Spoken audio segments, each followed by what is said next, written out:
Let's go. Pittsburgh Steelers fans, thanks for joining us on another Wednesday night episode of the Pump Your Brakes podcast. We're running just a few minutes behind. We just finished up Smash the Gas over there. Had some technical difficulties going on between shows.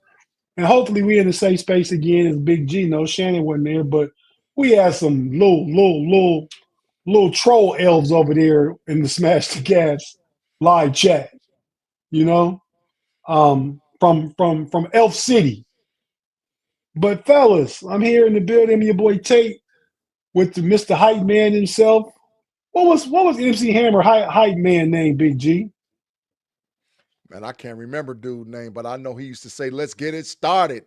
Let's get it started. Let's get it started." So let's get it started. Let's go. Let's get it started. Let's go.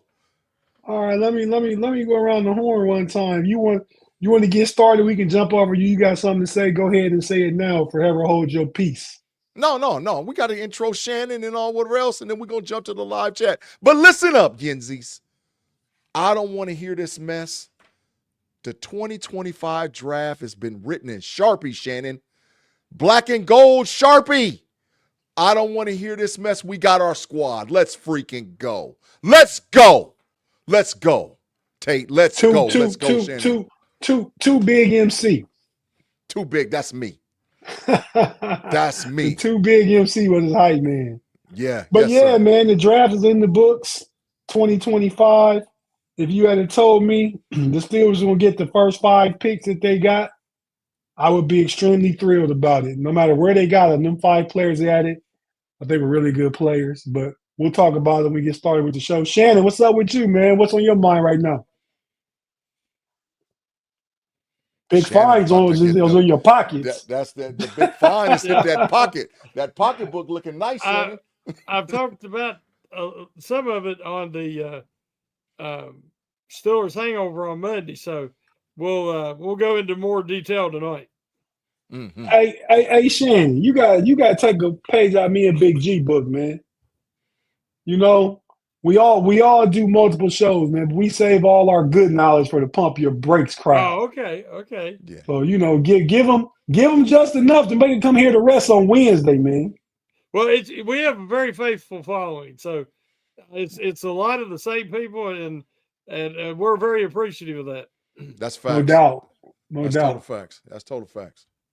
But fellas, man, so the Big-G, go ahead and shout out some of the folks in the live chat and get the party started, Mr. Too Big MC, and then we'll go ahead and take a break, hear a few words from our partners and advertisers, and come back and get into what it takes to build a bully. And because I think the Steelers have been building the bully. We said it 3 years ago, Big-G, for 3 years now with Omar Kahn.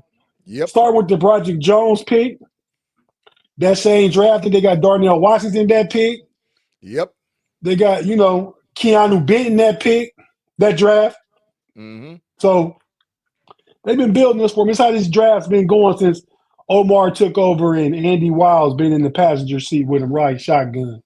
So go ahead and shout out the folks in the live chat, Big-G, and we're going to take a break and come back and get into it. Claude Bishop already. Sir Bishop. Hey, Tate, he gave me parameters. He said I only got to call him Sir Bishop for a week. So you're going to stretch this out till Sunday. And Sunday, bro, it's over. So I got to give a shout out to – he got a super chat in there already, too. That's a big find, too.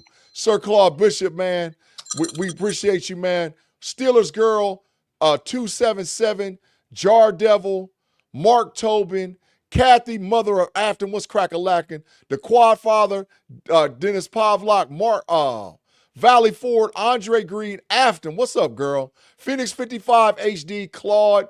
Shannon, you see that super chat we got there with the big Claude, man. Yeah. Craig Withrow. Who else is in there? Mr. Woodside. What's up, Mr. Woodside, man? Rob Lightfoot. Who else in there? AJC. What's going on with you? Eric Parker. Man, we got a lot of folks. Reginald Rivers, Jar Devil, Joseph Brown. What's going on, man? We got some folks in here. Vincent C. Bay. Yeah, let's go, man. Let's go. Y'all know how we go. Danny Littlejohn, I see in there.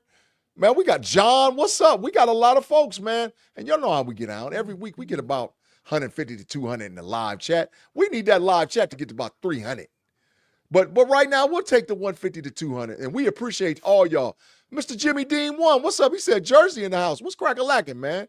So, yeah, we appreciate y'all rocking with us, man. And you know we about to get the hype train rolling tonight on the Pump Your Brakes podcast, man. What's going on? Yeah, man, a lot of folks out there in live chat land. We love when y'all join us. And it's not live chat, fan. We just happen to be live, and y'all are chat fan. Everywhere we That's go, facts. on all the Steel Curtain Network shows, all the Fans First Sports Network shows, wherever we go, y'all are family. You know, Shannon on the Hangover, everybody follow everybody. Us on the Know It Alls also, we get a lot of support from each and every one of you. We definitely appreciate all of you, even the trollers out there. Kathy from the Browns, not our Kathy, not Mother of Afton Kathy. No. But the Browns troll in the building is named Kathy also. So, you know, but yeah, so y'all shout be on the out to lookout for everybody. Kathy. Y'all be on the lookout for her. Be on the lookout.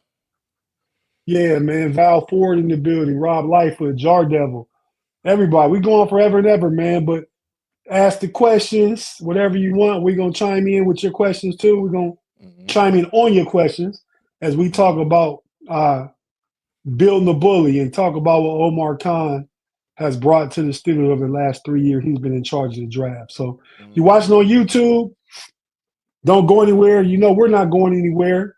We're going to take a quick break, hear a few words from our advertisers and partners on the audio side, and we'll be right back after this. Stay with us.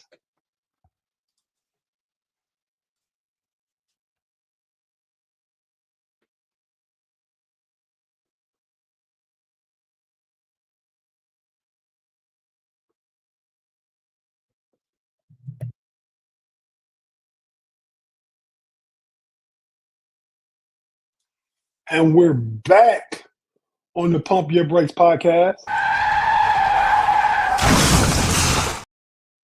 On a Wednesday night with the fellas in the building. We got the triple OG Shannon. I can hardly see him. He's hiding somewhere out there in the woods. What's that you got on, Shannon? Like you undercover. You can't see me. Hey, man. That's what the hell I'm talking about, Shannon. That's what I'm talking about. That's what I'm talking about, man. Go on ahead, Shannon. Tell him. What movie was that in? You Can't See Me. Somebody would say that in the movie. That's a little bit of John Cena, baby. Yeah. Now, I don't watch wrestling. That's in the movie, and it's funnier in the movie. But I'm sure John Cena does it. But somebody did that in the movie. You can't see me. You can't. I can't remember who did it. Sounded like it could have been Kevin Hart or somebody. Somebody funny at any rate. But Big G, man. So let's get into it, man. I was harkening back onto the first draft, Omar Kahn. So I think since Omar Khan's been in charge, I think it's like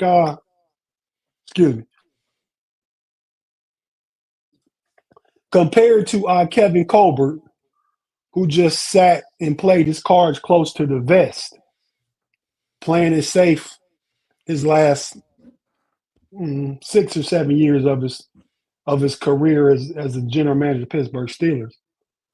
Omar Kahn came out, pushed his chips to the center, has made moves, as we say sometimes, not in such in a more vulgar way. I'm gonna say it this way: Omar Kahn lets his kahunas hang.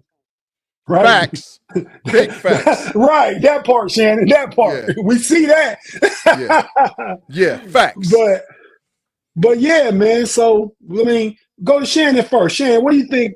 How do you think Omar Kahn has done with the assistance of Andy Weild, Will, and Mike Tomlin? Obviously, is going to be heavily involved in every draft. How do you think these guys have done in the last 3 years collectively? Then we'll break down this one as we get closer to the end, but collectively. I mean, it's been refreshing because it's modern day procedures and how you have to operate to be effective during the draft. This is modern day team building, and it goes beyond just the draft. It's you don't hang on to players too long. You don't overpay guys just for legacy when the production doesn't match the legacy. we're still trying to get past that one, but they're doing better now. But each draft, Kahn has showed willingness to do what's necessary. Trade up for Roderick Jones, as you mentioned, and do your research. Don't worry about what all the experts and analysis on each player, what you think. And if you trust the guy's medical history, like with Peyton Wilson, with Fautanu, every year there's big guys that they've taken that have fallen and provided exceptional value if you can look past that injury. Now, Trace, we see so much potential there, but it hasn't paid off yet totally. But I'm still hopeful. But, that's the reason he went where he did. So Kahn is much more flexible and much more current in his approach. I think Andy Weidl is a big reason why. And them two guys working together, I want to see Weidl around for extended period as well. Because he's bringing the same principles that the Eagles have used, the defending world champion Philadelphia Eagles, and he's using the same principles to his approach because he learned it there. So I was very pleased with this year, as I have been the last 2 years, and they need a little luck, good fortune. Too many injuries last year, but hopefully it'll all come together this year. Tate, we got a super chat from Felicia, man. We appreciate Felicia, man. Felicia put the 10 binkers in there. You see it? I'm great, pull it up, but I got to say to the homegirl Felicia, hey. Yeah. The comments. Okay, here I go. Let me pull it up. There it goes. Go ahead and read it, Big G. Thanks, Felicia. Thanks, Felicia, for the super chat first and foremost. Definitely.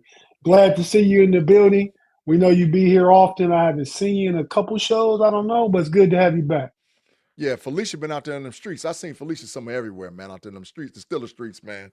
But she said, Big G, thanks for going across the different podcasts and being true with the big facts. Shannon, thanks for being available to support the crew. I appreciate this podcast and all the other branches. Man, Felicia, thank you.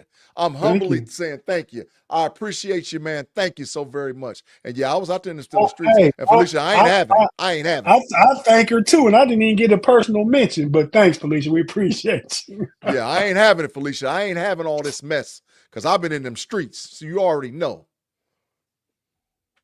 Ooh, what do we think about that, Big G from Big Pun? Pun on that Thunderbird. Pun out there drunk. Who's the if? You can call Broderick Jones. That's you can it. Call Jones is an if, but that's only if he don't work out this year when he finally playing his true position. That's it. Well, I think you got to say, we got to admit that we don't know about Fontana yet because he's got it. He has not been able to play. Roman Wilson, but right now we don't know because they haven't played. But at the time, did you think they were good picks? We don't know yet on the field. Yeah. A lot of players don't play, but did you think they were good picks? Oh, definitely. See, that's what I was saying on Monday on the Hangover. People say, well, you shouldn't grade them. You can't grade them because you don't know. No. We're not grading on potential or what they could be, or looking into the crystal ball. What you grade on is if they're projected, say, on the big board, everybody's consensus big board at 46, and you pick them at 22, you reached. Facts. If you get them at 83, you got to steal. Facts. Based on, a lot of times there's a gamble, health reason, whatever. But what I'm saying is you base it on projected draft position and then where you get them. Scheme fit. Najee Harris was a terrible scheme fit for outside zone. So this year they get Johnson, who's a great fit for outside zone. And then the last, of course, is very important to me is character. And we have to admit that these last three classes, Roderick Jones is a little bit immature, but he's very young. But if you look at these classes, these guys are really excellent character guys. And you want to build that and rebuild the chemistry and the culture of the organization. And that's very important. You got to have those guys. Yeah. That goes to Big G's thing. Big G, I'll let you explain it. When you say, production of a projection. Yes. Tell us what that means. Production over projection means that as soon as the dude walks in the building, he's ready to ride. We don't have to take and build him up and shape him and mold him and get him together to play. You can insert. It's like adding straight water. Insert water. Now, boom, you got something. All we got to do is just give them a little bit of that Three Rivers water. Give them a little bit of that water, and they're ready to go. And that's what the production is for the Steelers, bro. If you know what I know, I got a sister living in Pittsburgh, B Dirt living in Pittsburgh. You don't want that Three Rivers water. You gotta take a swig, dog. You gotta take a swig. It's part of the culture.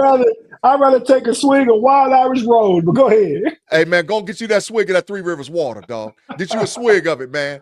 Because that's what you need in Pittsburgh. That's how you build the 53-man roster. You gotta have high production guys, high character guys all the time. And that's what the Steelers have built. Now, y'all can say File Tyler, we don't know. I saw enough. When I saw him out there in Denver, I saw enough. I saw him coming to the game and was mauling people. He was mauling them. He knew where to go. His speed and agility, his ability to get up to the second level. Hey, man, we ready to ride. The only question is Jones. But Tate, going back to your original thing, the bully. And the draft. Listen, let me tell you something. When in the hell would you have ever thought that the Pittsburgh Steelers would trade for a top 10 wide receiver in the draft, out there, who ain't washed, who's literally in the middle of his prime? That's our second round pick. People, we didn't get a second round. You got freaking DK Metcalf. He's a top 10 wide receiver. And they're paying him market value. Yeah, and he's a bully. I never thought you'd see that much money with a receiver. Yeah, he's a bully. Go and watch the tapes of DK blocking and killing dudes on the outside, bro. He's a bully. So with their first 5 picks, including DK as a pick, they got all bullies and established production guys. Yeah, at their respective levels. Yeah, and we talk about we never thought guys. Yeah, that part too. Yeah, I mean from Harmon to Johnson. Both the Iowa guys, why you black, and both the Ohio State boys was both 2 leaders on each side of the ball of a national championship team. We got bullies. That's the culture. And listen, this draft, I don't care what nobody say. This draft addressed big boy over there in Baltimore. We ain't having no more of that messing with that what we just saw. Come on up in there. We got something for you this year, bro. We got some Jack Sawyers, some dang on Harmons, some Mr. Blacks. Come on with yourself. Come on. I know, Big G, you was on in the chat on the Hangover.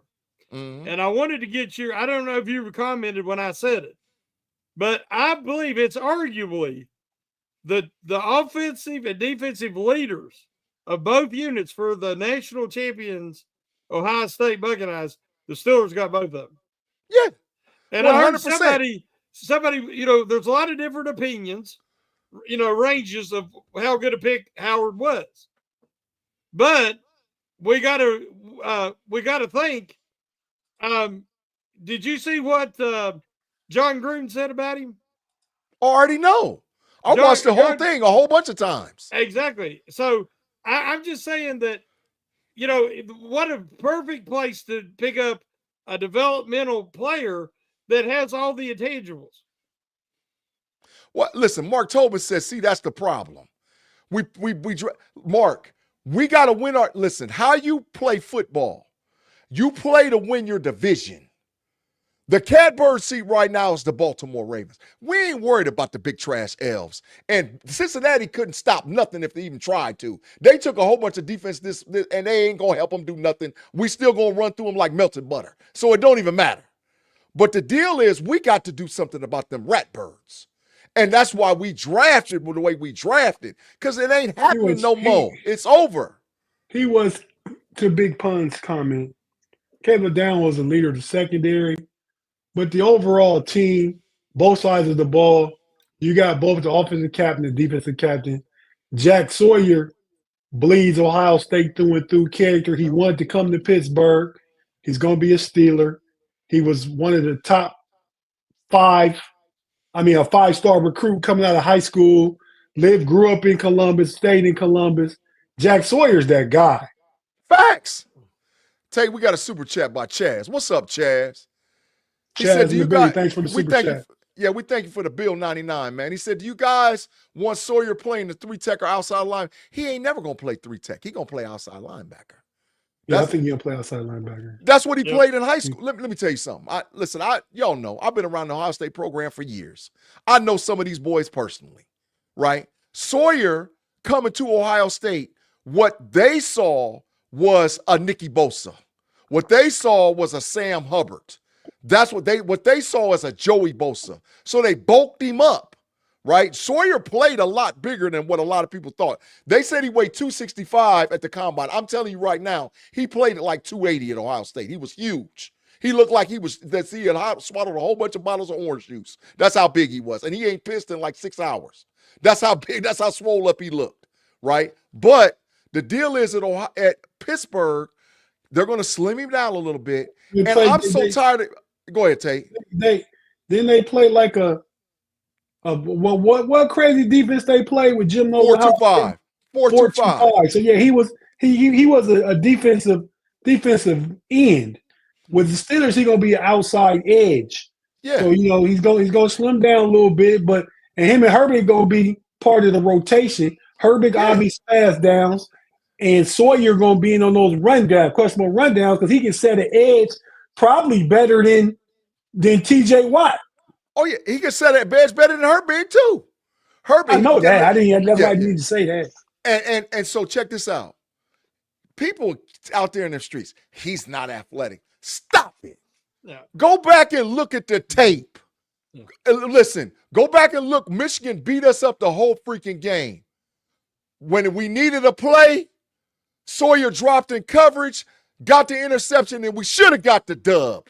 Sawyer saved us, man, but we blew it against Michigan. So, look, he made plays like that his whole career at Ohio State, man.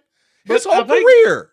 I think the underrated part that everybody's, and we talked a little bit about it Monday, is the leadership. The Steelers need leadership. Cam Hayward is a certain type of leader. He's vocal to a point, but he spreads thin. He's got his charity work. He's got his podcast. He's got his everything going on. TJ is too quiet. He's not in your face type of guy. As Sawyer gains experience, you're going to see him assert himself. Correct. And be a more leader on defense that they need. The last couple of years, Minka's talked more than anybody, but he don't have the same pull. I think Sawyer will eventually be that leader, the vocal leader the Steelers defense needs. Shannon and Tate, at the pro day for Ohio State, Mike Tomlin never left the defensive edge and the defensive tackle area. I know that for a fact. You can quote me. He was over there the whole freaking time. Now, you watch Howard throw the ball. Now, I ain't going to lie about that. But he was over there watching Sawyer, JTT, Tyleek Williams, Hamilton, and he came from over there. He was talking about, I got me a dog. I'm going to get me one of these dogs. I need some dogs. So he got the one he wanted with a steal in the 4th freaking round. And guess what? He's a freaking bully. He's a bully. He's a bully.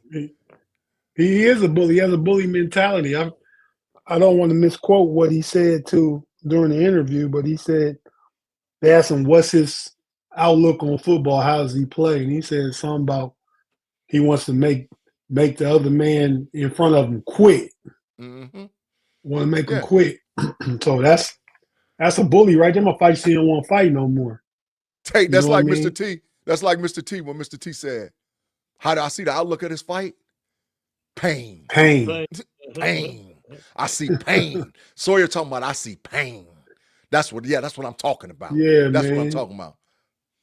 Juice, the homie Juice giving, thanks for the $1.99 super chat, Juice. He giving a shout out to Jack Sawyer's athleticism. He was an ex-hooper too. He was a killer. He was a kid at Pickerington. He was all state. Y'all need to stop, y'all need to stop listening to the national media, dog. Stop that, dog. Do some research. You know who else was a Steeler that was an all-state hooper in Ohio? Who? Big Ben, 7. That's big facts. 7 was a hooper. 7 used to give cats buckets. he used to give cats buckets. He used to give cats buckets out of Finley, dog. He gave buckets. Well, we get too obsessed with the measurables. And what I mean by that is the testing in their underwear, the underwear Olympics, they call it. And what I mean by that is the Bengals took, what's his name? The outside linebacker, the edge, Stewart. Stewart. Okay, that guy had played, he had 4.5 sacks his whole career. I mean, his whole career. You know, you said production over projection. Well, this guy had no production. Facts. And he goes in the first round. I'll take Jack Sawyer any day. Yes. That's what B. Dirt said on the Ran Through Jungle podcast. He said he wasn't pleased with Shamar Stewart pick. He said I have almost just as many career sacks as him, and I never played college football. you know what? And you know who B. Dirt wanted? Sawyer. B. Dirt. And every mock draft, B. Dirt. Yeah, but every mock draft B. Dirt did, he wanted Sawyer. He wanted him. Yeah. No super chat. Ruben Stone. What's up, Rube? Big Rube in the building. And I don't know if you big. I call you Big Rube from Ruben from what's that show where they used to sing and stuff? Where? Now it's The Voice, but it was the old one. Are you talking about Ruben Studdard? Ruben Studdard. Yeah. Yeah, American Idol. American Idol. That one. Yeah, that one. Mm-hmm. So yeah, that's where the Big Rube come from, Ruben. But thanks for the super chat. Go ahead and read it, Big G. Said RC on ESPN be tripping about the Steelers. We good. Yeah, he do. Because he was mad that they didn't take Shedeur Sanders. No, I think you want to take his son. His son got picked up by the Jets. But he crashed out about Shedeur, Tate. He crashed out. Everybody crashed out about Shedeur. Get Shedeur out of here. And I didn't crash out. I would have took Shedeur. But then when the Steelers kept passing him by and they had 2 or 3 more chances to take him, I said, they really don't want him. So I trust what they doing. You know, that's where I was at. Derek Hunter wasn't a bad pick. We all knew defensive line was probably the front runner. Now, we thought it could have been a question if Shedeur dropped to 21. Not only did he drop to 21, he dropped probably about 130 more spots. Yeah. And the Steelers had 2 or 3 more chances to grab him, and they didn't do it. So when that didn't happen, I was comfortable with it. They didn't force a quarterback pick. They took Will Howard, a relatively great value in the 6th round. I mean, and I thought it was a great draft. And, you know, the 7th round picks, Bruner and the kid Kent, you know, we'll see what they do. But I don't necessarily count them with the first 5 who I believe are all going to make the team. Listen, I got to give a shout out to Sir Claude Bishop. Claude Bishop was on it from the very beginning. He said, we got to build them trenches. And I was like, Claude, I want a Marion Hampton. Claude was like, gee, no. We need to build. Give me Harden or Kenneth Grant. Well, we got your dude, Claude. We got him, and he's a bully. He's a bully. So I'm liking that, Claude. And they got 2. They double dipped. Yeah, Mr. Black. Come on now. The nose tackle, Shannon. He's a dog. I always thought it was Yaya Black. I don't know how he says his name, but it's Waya. But I'm gonna call him Yaya. I'll just tell you right now. But you're gonna say his name wrong then. I'll be saying it wrong. That's right. But I'm gonna call him Yaya Black. It just sounds good. He's a dog. That's all I know. Shannon, I'm gonna call him dog. His name is Waya, and you can say, "Why you want to run at him? You shouldn't run at him. Why you do that?" Yeah. Come on, Baltimore. That's come on around here. Come on around here, Baltimore. Come on, Baltimore. Come on, man. He is come on around here. Come on around here. Legitimate nose guard that the Steelers have had in forever. Yeah. I mean, he really is. He's the true nose. Yeah. He's a dog. Yeah. He's Shakilicus Onilicus, son of Spartacus and cousin of Gestrodamuscus. And he's a big boy. You remember 6'7", Big Shady? 336. Yeah. You remember Big Shady? What's Big Shady if he can move? Yeah. Oh, he got a motor, Shannon. He does. Yes, he does. Oh, he's got a motor, dog. I was watching tape today. I was like, oh, my God. Oh, my God. Oh, my God. Bro, he's gonna cause problems. They got to double him every single freaking time. Every play, yes. I dare you to single block him. Yeah. I dare you. You're gonna get mauled. Yeah, that's what it's gonna look like. I dare like. you. Yeah, no, I don't disagree. I I really like that pick. I like all the picks. Like I said, I think even the Kent pick is a good pick. Do y'all know right offhand any of the undrafted free agents you want to talk about? Oh, yeah, I got one. Go ahead. I got one. Shannon, you see that boy from Memphis? You see that boy, the wide receiver from Memphis? You talk Rock Taylor? Oh, my God. Yeah. Yeah. Listen, man. Tate, I'm going to tell you something. I'm going to tell y'all something. It's going to be hard to make the Pittsburgh Steelers team in that wide receiver room, bro. Because Rock, his comp, I'm going to tell you his comp, Martavius Bryant. That's his comp. He just got, when I'm telling y'all he's a total crash out, he make George Pickens look like a choir boy. That's how much his crash out potential is. I'm telling you right now. Oh, he's a crash out. But when you put him out on the field, he's a killer. That wide receiver room gonna be Shannon. He's 6'4", 215 pounds. The boy run a 4.38. He run a 4.38. What's his name? Rock Taylor. Yeah, is it Taylor? I thought it was Rock Johnson, but it might be Rock Taylor. I think it's Taylor. Yeah, it's Taylor. I was watching film on him today. 6'2", 213. He did run a 4.38 though. Ran a 4.38. He's a dog. He's a dog, man. The guys that I know about is I'd seen Castro. It said they already got him 2 Iowa boys. Mm-hmm. And then they get the safety, Castro, who is like making the big I think he was second team all Big Ten. I think he was facts. The guy is, I was shocked he didn't get drafted. Mm-hmm. He's not going to blow you away with measurables, but the guy's a football player. And he's a thumper. And then they got Sanders, who is the biggest signing bonus ever they give to that tight end out of South Carolina State. Mm-hmm. I think it is. Mm-hmm. And but he's a move guy. Mm-hmm. So, hopefully it'll be the last we see of some of the tight ends we had on the roster last year. And he can actually give them a little bit of that inline, blocking out of the slot maybe, and and be a threat over the middle. So, and that's something that we know that Will Howard can do is play action. Oh, we going across the middle with Howard, dog. We going. Listen, I don't give a damn. I'm telling you right now. He'll come to the sideline and look Tomlin him in the face and be like he was open. Yeah. And he's used to playing with big boy wide receivers. Go check out Mr. Jeremiah Smith. Go check out Mr. Mecca Bukas. Go check out Mr. Carnell Tate. Go see what he was used to playing with. That's DK Metcalf, George Pickens all over again. Run it. So I like Shannon. I like Grid you. I like Sebastian Castro. He was a 4th, 5th round pick that they got as an undrafted free agent.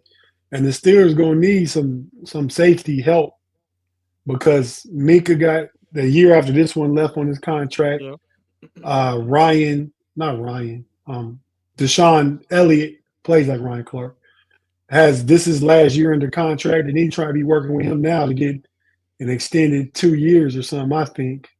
Mm-hmm. And you picked up Thornhill, who's a wild card, who's talented, but you don't have a true force safety. I don't think they want Miles Killebrew to be that guy.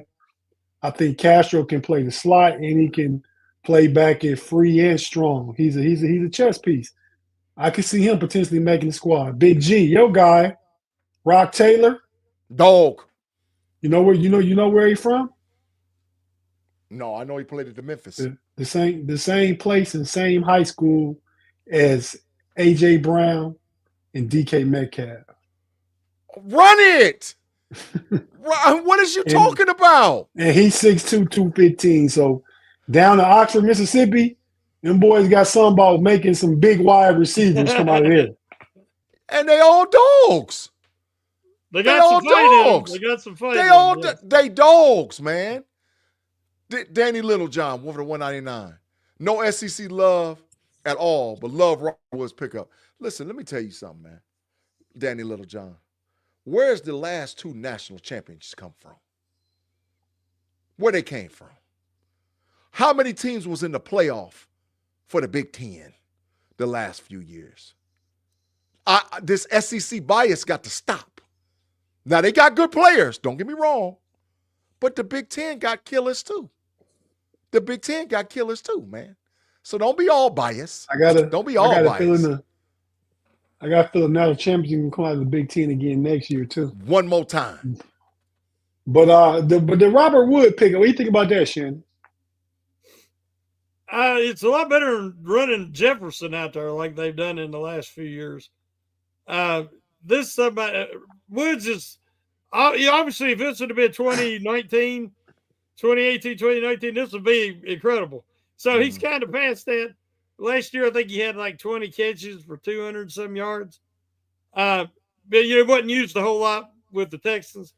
But he can block. He's a good willing blocker. He's a reliable guy on third down, so he's not going to be relied on. I mean, you're going to have Metcalf and Pickens, and hopefully Roman Wilson can step up. So if he's a wide receiver 4 and can come in and do what he does and be a good blocker out of the slot, I'm happy with that. So I agree. I think he's there for the collective, the room, the veteran in the room, to teach these guys how to be professional and be the voice of calm in the room. When you got high heads like Pickens and Metcalf in the room, you also got Roman Wilson and Calvin Austin. I think that's 4. Robert Woods is signed. That's 5. Now I'm curious to see what this Rock Taylor can do, Big G, because I like the potential. That's what undrafted free agents are for, potential. Jalen Warren was undrafted free agent. He's parlayed that into a contract extension where he's probably didn't start out making much when he made the roster of the undrafted free agent. He getting $5 million this year almost. Mm-hmm. So I like that, but I like Skoranek too. So I wonder how those battles will play out for. I believe that would be that 6th receiver. Somebody getting cut between Skoranek, Scotty Miller, Roman Wilson, Calvin Austin III, Robert Woods, DK Metcalf, GP. Somebody going home. Let's go home, ladies and gentlemen. Let's go home. Somebody going home. I think you said it right when you was around the names of Scotty Miller and Skoranek and who else you say? Somebody else. They gonna be battling out. Maybe this year the Steelers keep 7. I don't know. Go ahead, Shannon. Well, I mean, if you look at the pictures of Roman Wilson last year, I think one reason they redshirted him, even when he was healthy, is he's thin. I mean, it's one thing to be thin like Calvin Austin and being really small, but Roman Wilson he's not a defined wide, he's a smaller, thin guy. So I'm hoping he's took advantage of this offseason and he's bulked up a little bit, that he can handle, being a little bit more physical. Because blocking, even though he blocked for, a really good Michigan team, he's going to have to be a little stronger in the NFL. So I'm hoping he worked on that this offseason. Mm-hmm. Well, I was listening to somebody today. They was talking about Aaron Rodgers. Aaron Rodgers could like him because the comp for Roman Wilson was Randall Cobb type. Mm-hmm. Cobb was thicker. So, yeah. Cobb he's a thick little guy. He played some quarterback in Kentucky too. Yep. Like Robert Woods. Robert Woods is a little thick, stocky dude. Yep. Tate, what was that super chat, man? I missed it, man. I didn't even see it. I missed it too. Go ahead. There it is. Well, I put it up there. Where's that? He said, Corey Brown, thanks for the $4.99, man. He said, I believe Calvin Austin is going to eat this year because of DK and Pickens. He could, but he better play because Robert Woods will take his snaps. Trust me. I don't think Robert Woods don't have a level of explosiveness. Robert Woods is a 4-5 receiver.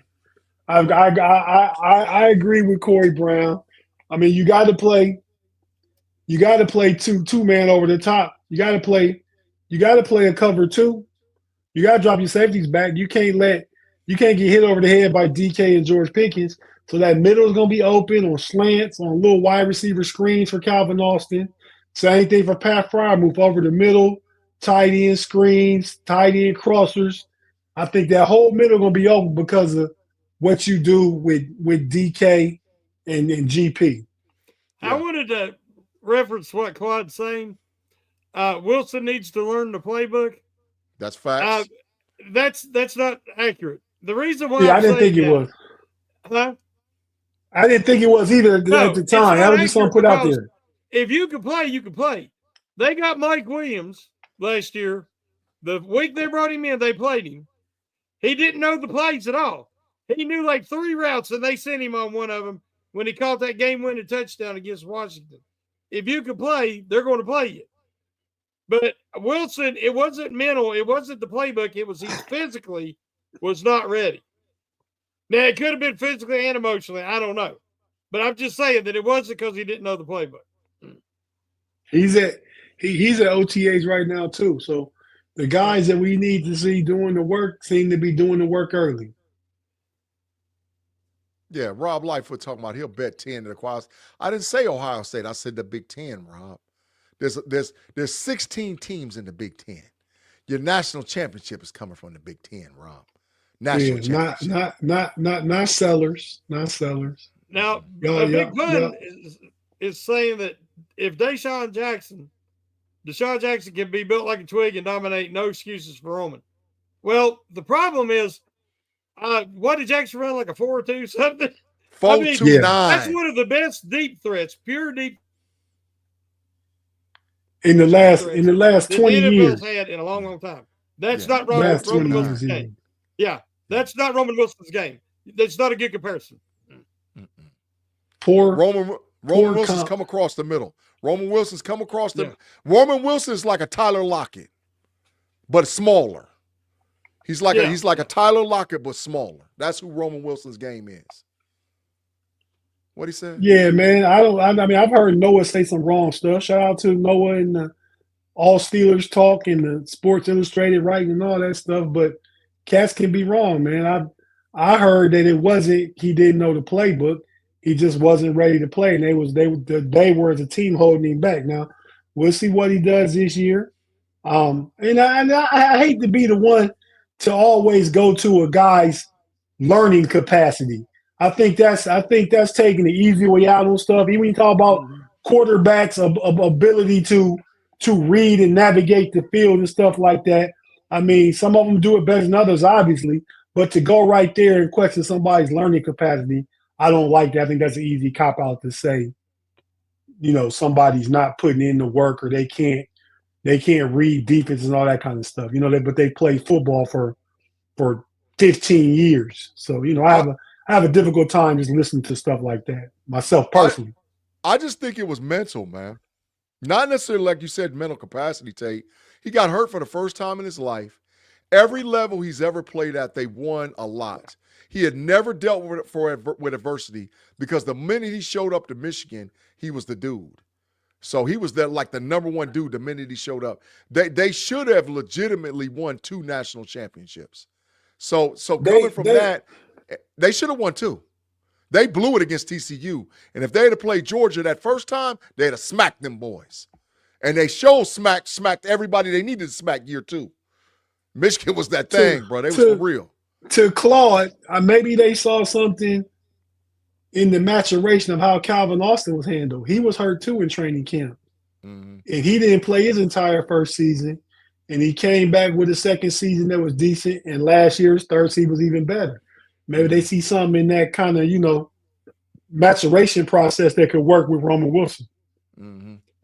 Calvin Austin was a 4th round pick. Roman was a late 3rd. He was not a physical enough, even at camp. Different people was talking about because, he was such a good blocker at Michigan. But it is it's a huge step up for an undersized receiver, to block, and you look at the guys that are effective blockers and are smaller receivers, they are bulkier. They have more playing strength. And I just think he's, he needed that growth. And that time to put on to gain functional strength. So I think that was the reason. I really do. I don't disagree. Big G, one time for the homie KB. Go ahead and tell him say it in your voice where Wood's gonna be. Man, let me find my sign. It's been a minute. Oh, there it go right here. He said Wood's gonna be on the bench. He said Wood's gonna be on the bench. I don't know about Woods being on the bench. We're gonna see. But listen, I'm just gonna say this play, overall. But he ain't finna be a big factor in the offense, Big G. Bro, he there for culture. He there for character. He there to teach positive ways to the young wide receiver room. If he get 28 catches for the season and he gets out there and makes a couple big blocks and makes one or two good plays, I'll take it. I'll take it too, but those numbers won't be more than the third receiver though. Yeah. Well, we don't know. Hopefully, we're gonna see Mr. Smith evolve the offense a little bit more. Hopefully we're gonna see a little bit more 11, maybe than we see 12. If you see 11, you're gonna see Calvin Austin on the field. Yeah.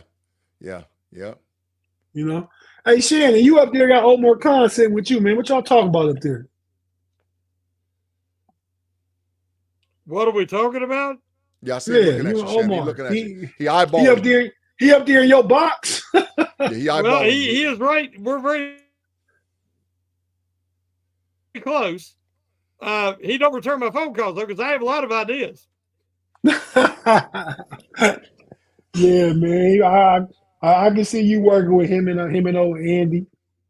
Probably be. Yeah, I wish. I love the round bellies. Yeah, probably be a good mix of football ideologies and ideas sharing if you was in the room with him. You know? But yeah, fellas, we're gonna take one more quick break and come back and just wrap it up with just questions and from the live chat. Anybody got anything and just talking Steeler football, wherever you guys want to go with it. Talk about some of the draft picks.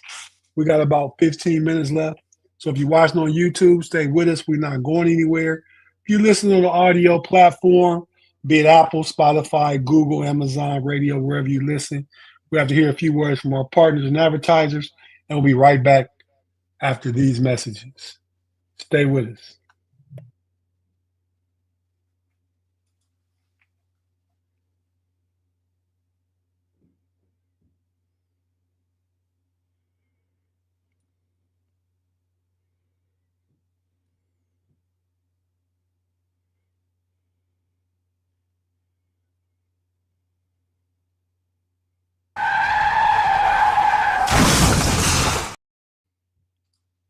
And we're back on the Pump Your Brakes podcast. Last block of the show for this Wednesday. I'm your boy Tate in the building with Mr. Lit now. He was Mr. Hype when we first started. Now he's Mr. Lit, Big-G in the building. And the live chat lit up. It's lit up. It is lit up. Yeah. And the once and always consistent stays the same name every week, the Triple OG. But this time you can't see him because he in camouflage. The Triple OG homie Shannon White in the building. Fellas, any Steeler talk, bring it up. Questions, trivia, ideas, whatever you got to say, man. This our freestyle blocks. Let's go ahead and get free with it. All right, I got something I need to say, man. I need to get off my chest about the Steelers, man.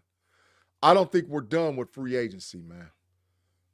There was one glaring need that didn't happen with this draft and with the undrafted free agents.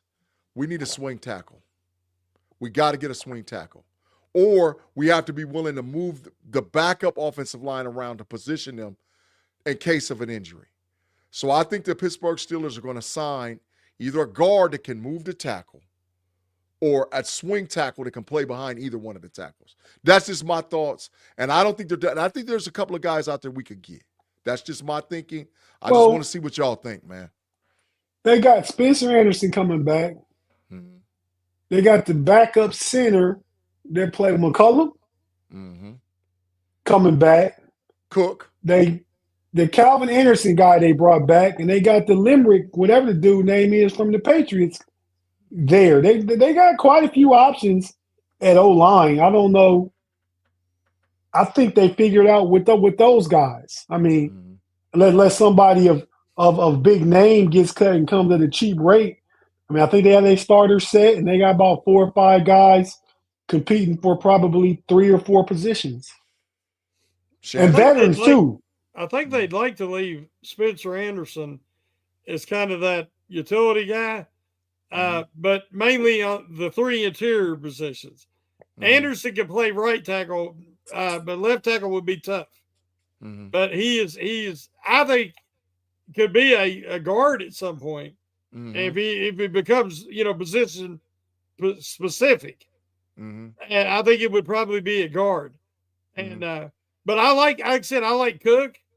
Anderson's got some NFL experience. Yeah. and they got an undrafted guy that from Alaska that he's going to be Duluth, Minnesota. He's going to be coming to camp and rookie camp and see what he can do. And I think there's some options. They could always look at free agency, but I think they're going to give them guys a shot first. Yeah, if they can upgrade that position in free agents, I think they do. Yeah. But I think if it's just somebody gets cut, it's just another kind of come see what you can do, guys. I think they got enough. Let's see what you can do, guys. Yeah. Super chat from Claude Tate. He got a question for the Triple OG, man. He says, Shannon, the Steelers' biggest concern is, I'm going to say it's definitely offense. Is this the year? Are they going to get the offensive line play that they need to develop a consistent offense? Are they going to be willing? They going to get the quarterback play? Because we don't even know who that's going to be yet. And then, do they have the skill position talents to pull it off? So, to me, that's the biggest concern is offense. Left tackle. So you're saying left tackle and quarterback. Outside of that, we ready to ride. Well, it ain't just the talent. I think they got talent on the offensive line now that they need. It's going to be health, obviously, always. But it's going to be, can they develop chemistry? And, I think they got the right type of running backs now to make this outside zone blocking work. And if you get a quarterback, regardless if it's Rudolph or Howard or whoever else they might pick up, if he can, Mark told me, said who's going to start right guard. These questions coming in fast, so I'm trying to McCormick throwing them up. McCormick, in Alfred's opinion, is starting. He looked good in pictures I saw from OTAs. Yeah, McCormick. The past couple, he looks good. Yeah. So who started right guard, Big G? McCormick. It ain't no question. McCormick. It ain't. Oh, thanks me, Joe. What's cracking? I ain't seen thanks me, Joe, in a minute. What's cracking? Thanks me, Joe. He said, Big G, thanks for the 2, man. He said, Big G, we good at safety? Yep. We good. We good for this year. Year. Yep. Minka, Elliott, Thornhill, we straight. They still just got 3 solid guys. I'd like to see Castro turn into a guy. Yep. I thought Ryan Watt would be the guy. They kind of cut him because of medical reasons, and he agreed to, he had to step away from football. Yeah. Which is probably better for his quality of life moving forward. But, sorry to hear. Thought he was a lot of talent. He was a Buckeye and also a Texas Longhorn. Yeah, we got 4. Castro, Thornhill, Elliott, Minka. We straight. We straight at safety, bro. Rob said we keep getting these old cornerbacks. Clay might not work out. He's talking about Darius Slay. Yeah, Slay. I think Slay. He better than Slay would be Patrick okay. Peterson. He better than Patrick Better Peterson. than Patrick Peterson and probably better than last year Dante Jones. Yeah. Shannon, you think so? I think Slay straight. Slay he can got still a long answer about the straight.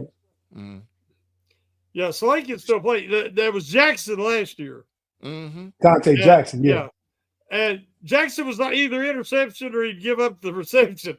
He was feast or famine. Slay will be more consistent.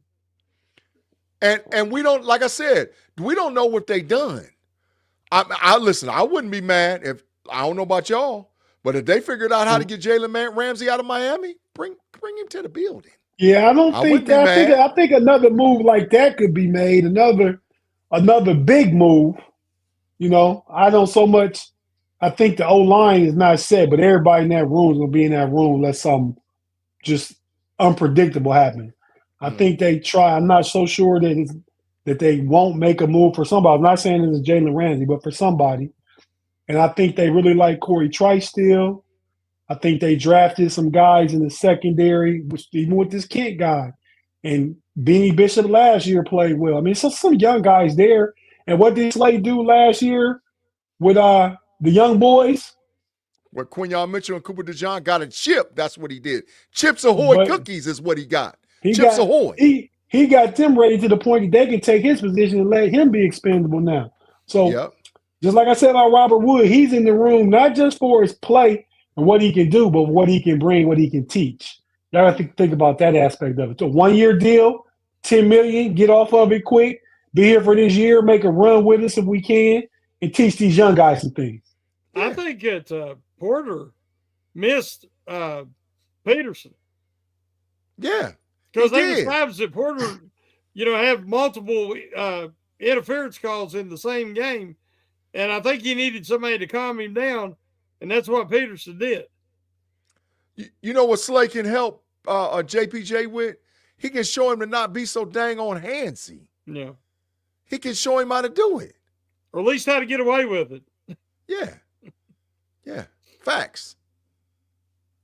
Yeah, I think Trice is still in their high upside plans of hopes. I mean, he's a 7th round pick. He has had a full healthy season. That's on him. If he don't do nothing this year, then I think they really start. Corner could be one of the top 2 picks they take next year. Yeah. Quarterback and corner. Did Trice end the season healthy last year? I believe he did, but he still was hurt during it. But at least he didn't have a major injury, towards the end or anything. He looked like he was about 85%, maybe 80%. It's always that soft tissue with him. Outside of his knee in college, and I believe that first year was his knee, but last year was soft tissue, hamstring, stuff like that. And I think Darius Slay can be a really, really good mentor to these young guys. And then you'll see potentially the Steelers have their guy in Trice and Porter with Bishop out there. And you got Eccles, you got the safeties back there. I'm comfortable with the secondary, comfortable with the linebacker room, comfortable with the upgrades on the defensive line. It's all schematics now. Mike Tomlin, Terrell Austin, It's up to y'all. Well, it's up to the offense. I mean, the offense has got to do more. They got to score more. They got to improve time of possession. Make it easier on that defense. Agreed. I can't believe I'm going to say this, man. Insert 12, man. Insert 12 to make the run.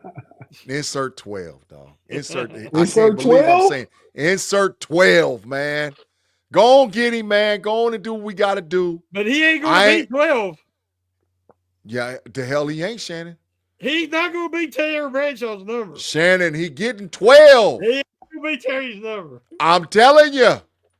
He getting 12. Insert 12. That's interesting. He didn't get 12 in New York, and Joe Namath only won 1 Super Bowl. Yeah, I don't see him getting it. I don't. He get 12. I'd like to see it. See it. I mean, 12, he wouldn't be retired. The Steelers will still, because Terry Bradshaw's number technically not retired. But there are some numbers, Steelers don't retire a lot of numbers. Some numbers they just don't give out either. They don't give out 12. And they don't give out 12. They never have. I mean, I think that could be worked out if Aaron Rodgers calls Mr. Bradshaw and say, hey, look, man, I got one more run, man. I got one more run like the Ghost Rider. Let me go get that 12, man. Let me get that 12, man. Yeah. I mean, it's always Terry's number in Steelers lore, but do they bring it out and dust it off one more time and let Aaron try and make a run at it? I think Aaron Rodgers is the best option at QB as of right now. I think the Steelers didn't take a high draft pick, even though I like the Will Howard pick. And with Mason Rudolph, Skylar Thompson is going to be that 4th arm in camp. They say they're going to have 4 quarterbacks. Aaron Rodgers signs this week. That'll be 4. I like what he can do with the potential offense. It's all about the line building continuity and being healthy, to me, the offense. Yep. After that, everything I believe is good. The receivers, the tight ends, the running backs, Aaron Rodgers, taking care of the ball like he does and getting to the playmakers in space with, opportunity to make plays. I like the potential, man. Hey, man, GP and DK going to be problems. And when we go 12 with GP and DK and Moof and Washington with Rodgers, and he can run. Oh, and by the way, y'all, guess who been working out with 12 over the last couple of weeks? Oh, Mr. Caleb Johnson, our draft pick. Caleb Johnson. Sure. There's film out there. Go check it out. There's film out there where Caleb Johnson been working out with old Mr. 12. So, I listen, Caleb Johnson, 12, DK, GP, Moof, Washington. Look at you in trouble. You in trouble. Come on, stop that. Sir Claude, Matrix. I don't care if he's sir or not. What did he Matrix. say? Read it. Stop it. He said, F Rogers / Mason brings no drama. Come on, dog. Come on, dog. Come on, bro. Come on, bro. Come on, man. Take on. Go ahead, man. Go ahead, man. Do we gotta go? Go ahead, man. He got to. When you gotta go, you gotta go. You Goodbye, gotta go. man. You gotta go, Claude. Goodbye.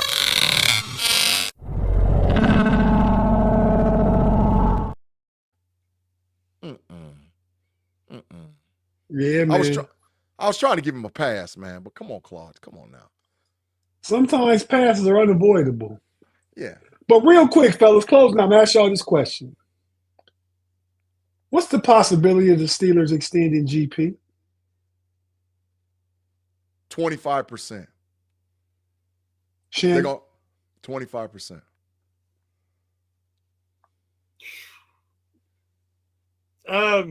Based on what they're paying DK, I think that if anything, if they had a successful season and they think they're close, they might try to franchise tag him.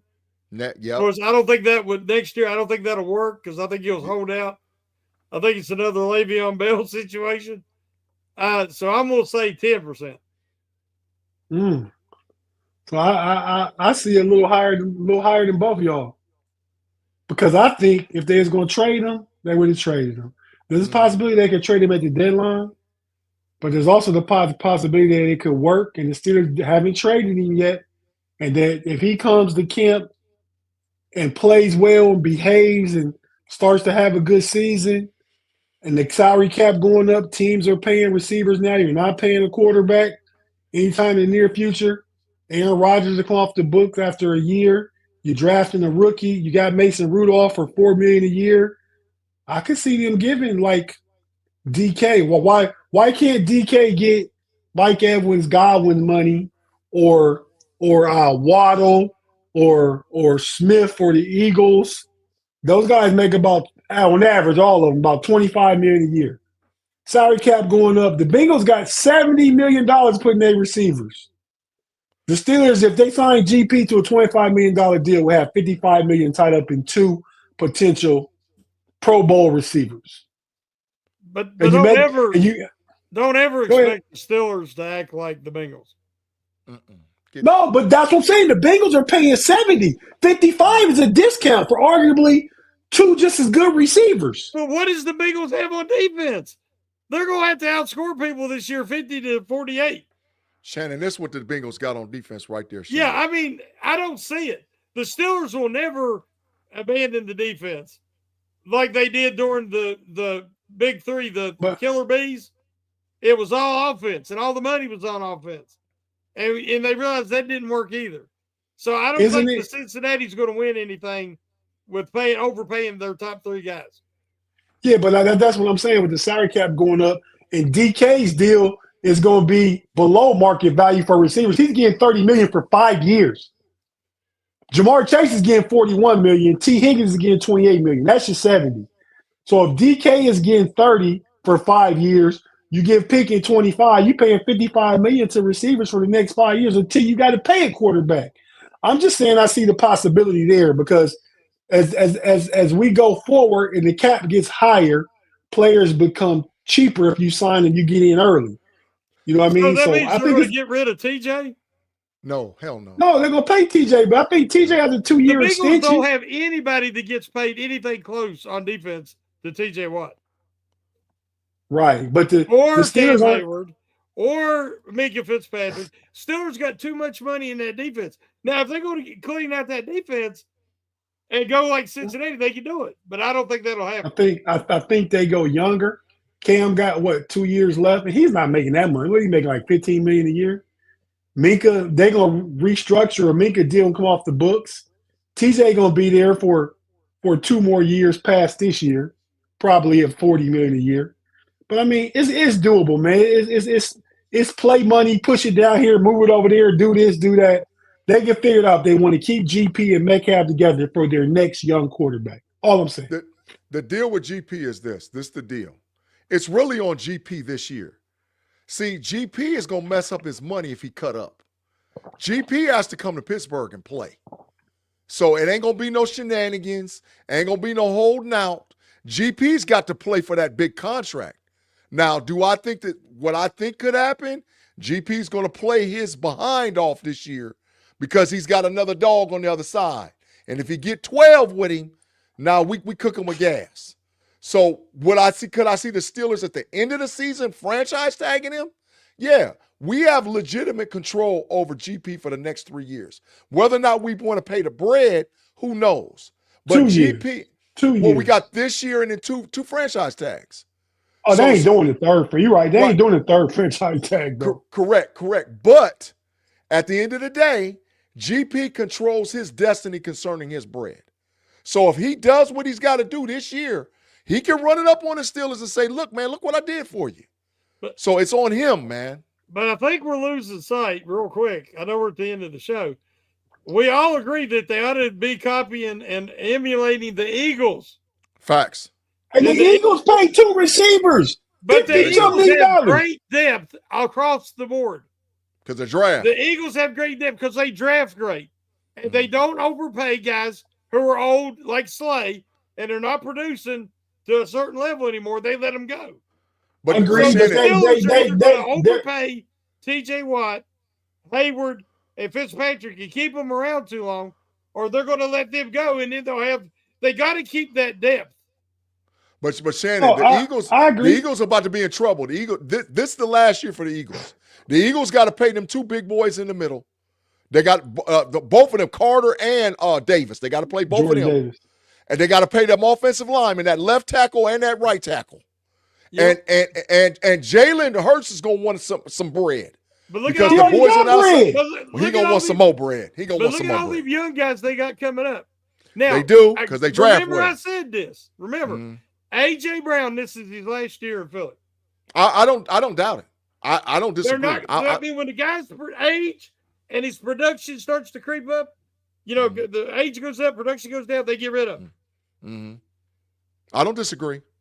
But the Steelers, they can work salary cap, bro. It's not a thing. It's on GP to get the bag. Because right now, GP ain't getting nothing. GP got to work to get the bag. He ain't earned it yet. Come on out there and work, young fella. I think $25 million a year for GP in 2 years is fair. It's not an overpay. Yeah, I agree. Now, he's got to sign the contract. Who, he does? Yeah. Yeah, he does. If he turned down $25 million, he's full because his numbers don't say paying $35 million. His numbers don't say that. He is not rational. Yeah, but the way he behaves does not scream rational individual. Shannon, but you know what irrational happens in the NFL? You know what happens when you're irrational in the NFL? What's the NFL stand for, Shannon? Not for long. Oh, there you go. The Canadian Football League. But that's what I'm saying. He might be gone. Canadian Football League. Yeah. So somebody gonna take a gamble on him, and who knows how he's gonna do this? You gotta see what he do this year. That's what I'm saying. Mm-hmm. See how he comes out. See how he behaves. See if he's matured and grown up a little bit. The Steelers obviously haven't gave up one where they would have traded him for a 3rd round pick and just been done with it. Wash their hands of it. But getting rid of GP don't make them a better football team. No, it don't. No, I ain't saying get rid of him. I'm just saying I don't see them sign an extension. That was the question. Mm-hmm. Right. Okay. Well, we'll see if he's back in Pittsburgh next year. If he is, that means they extended him. Yep. Facts. So, fellas, with that being said, man, we're gonna go ahead and get ready to get out of here. Not get ready. We're going to get out of here because it's time to go. Big G, what you say? You got to go. You got to go, right? You got to go. You got to go. So for everybody, we're not even gonna go through with all what we got coming up and stuff. Y'all know what it is. Steel Curtain Network, The Hangover, Pump Your Brakes on Wednesday for all of us. Big G, myself, Pay, B Dirt on the homies, and the Know-It-Alls on Sunday. Big G with Big B on the Steelers Almighty on Tuesday. The Level Up College Football Podcast. There's everything we put hands on. So just tap in wherever you can find any of us. Give it a watch, give it a listen, and we'll see you guys next week on the Pump Your Brakes podcast. With that being said, We out. Holla.